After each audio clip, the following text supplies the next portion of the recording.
What's up guys, back with another tutorial that'll help you add punch to your drums and percussion and even make your mixes sound a little cleaner. In this video I'm talking about snap compression.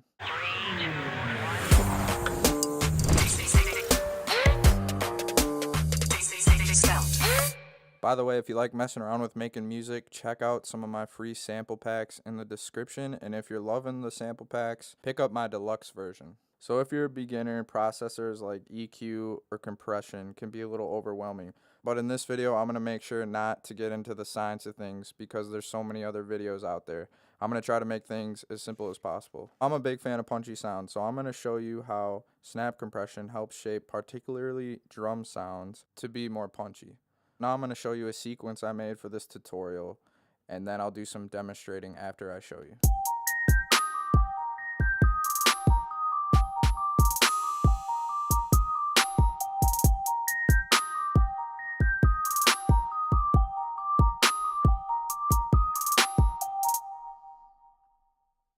Alright, so let's say we don't like how bold the kick is sounding, but we still want punch and that presence without affecting other tracks in the mix. Before I mess around with a compressor on the kick drum, let me just show you a visual of the before and after. So now I'm going to hide the sequence I just showed you and show you the kick drum waveform. This is the original kick that was in the sequence before any processing, and then this second one has the snap compression applied. And you can see the difference in the waveforms. The before is a little bit more consistent and it's bolder, and the process signal has a more present transient, and then you can see that it's kind of fading out.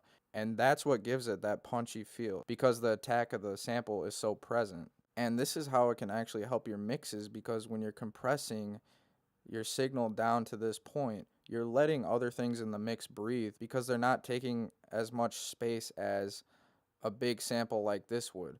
But you only want to do this if you think it'll help your mix. You don't want to do it to every single sample because, of course, you can load up samples into your drums and they'll sound fine. You always want to have a reason for using compression, or most of the time you'll probably be affecting your sound in a negative way. So now I'm going to hide this stuff and get into the actual compressor. So over here, ignore everything else. This is where my drums were loaded in, and then I have my compressor down here. Okay, so before I mess around with the sequence and the compression applied, I just want to briefly explain, without getting too scientific, some of the settings that help you achieve this snap compression. And it's pretty simple. So I like to start with the attack, and the attack, when you turn it to, let's say, 80 milliseconds, that means that the compression's not going to work for the first 80 milliseconds of your sample as long as it's hitting the threshold. And the release is how soon the compressor will stop working. And this can actually be pretty important, and I'll demonstrate that later. Your ratio is just how much compression is applied, and your threshold is how loud the signal has to be before compression is applied. So I'll link you guys to a little website that explains things pretty simply if you want to get more scientific about it. I'm just going to play the sequence and just kind of follow along.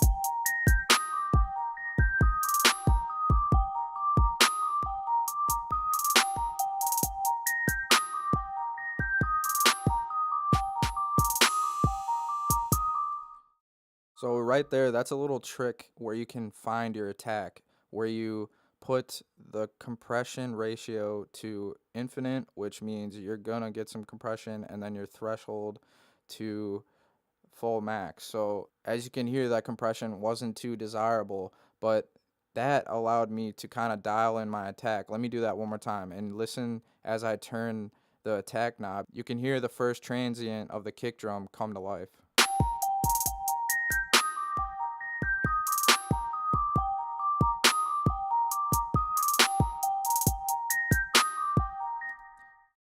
I like that right there, and that means that the compressor isn't working for the first 79 milliseconds of the sample. So now you can kind of dial back your compression and get a more desirable sound.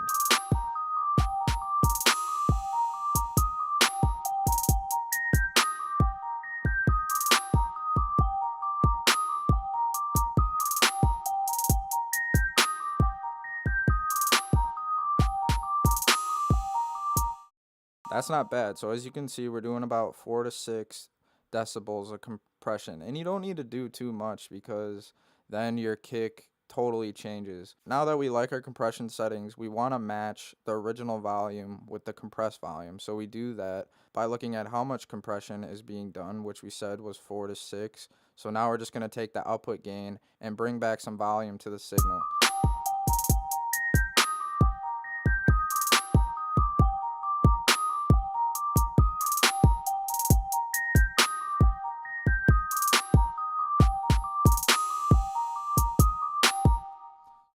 So that matches up pretty good. Now for visual reference, I'm going to actually delete this print and reprint what we processed so you can see that the compression is being applied and making things a little bit more punchy.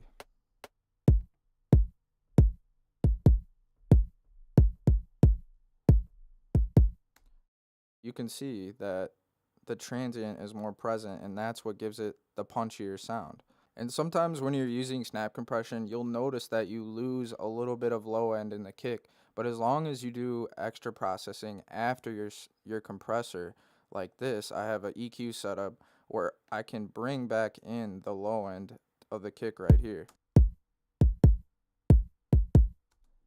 But you're still getting that snappy compression and creating that punchy sound. So anyway, I hope this demonstration opened you up to dynamic processors. I was so confused on compression for the longest time until I learned about snap compression. And when you see the visuals, it kind of helps you understand how compressors really help improve your mixes. But you need to make sure that you only use this trick if it's necessary, because I remember when I first learned, I would do it all the time and not really realize that 9 times out of 10, if you can't tell a difference or have a reason, you're probably worsening your mix. If you found this helpful, check me out on Instagram and DM me for further questioning or future videos. I'd love to build a collaborative community where we all benefit, and I'll see you in the next one.